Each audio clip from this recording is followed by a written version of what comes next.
Yeah, my name is Phil Geraci, CW2, and I'm in Detachment 1 Charlie Company, 1st and 168th Where's it out Aviation, out of Buckley Air Force Base.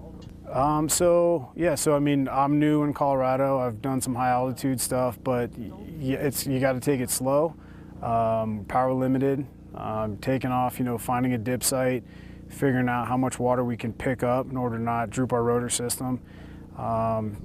A lot of times you're taking off and you're kind of taking off into rising terrain. So we're doing a high recon, a low recon, talking between the two aircraft, figuring out where the winds are coming from, trying to figure out the best angles of approach to the dip, out of the dip, and then talking to the guys on the ground, figure out where they want us to drop the water, and then making sure that we have an escape route out of there if anything goes kind of haywire. So it's technical for me. For a lot of other guys more experienced, probably it's old hat, but it's been challenging and rewarding. So how do you determine where your dip sites are going to be? So there's some predetermined dip sites, and then sometimes they're asking you to, to spot drop, and we're looking for dips out there.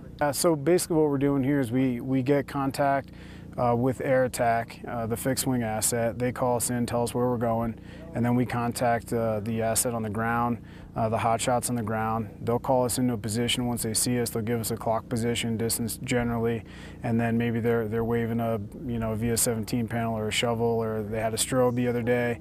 We'll locate them, and then they'll describe the fire, what the plan of attack is for the aircraft when the water drops.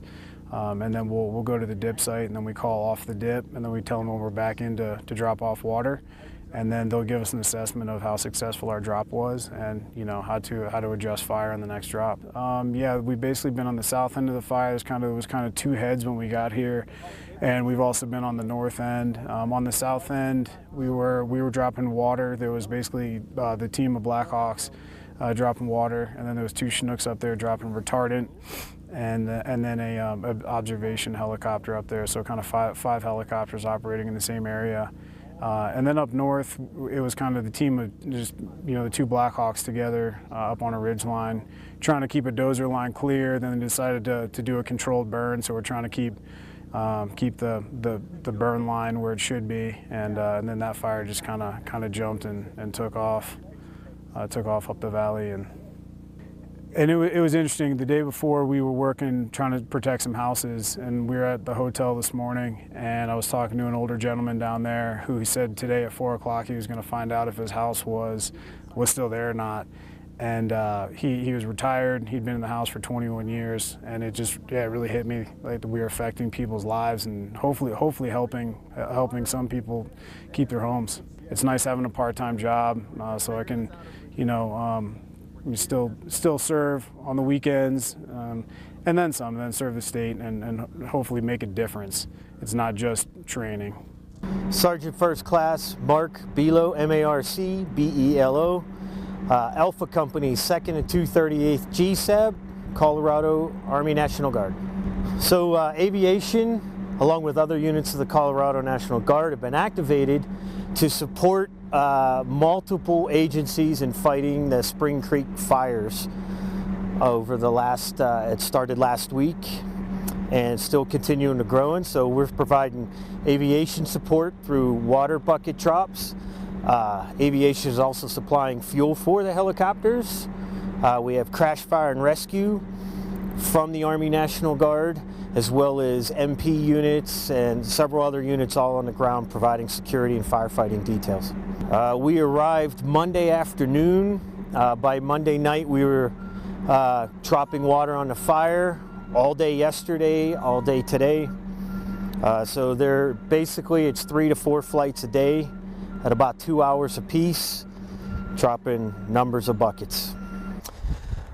Terrain is one, because we're in the mountains. We still have high altitude, it's hot, so the aircraft are power limited, which also determines how much water you can pick up in your bucket and some of the missions that go on.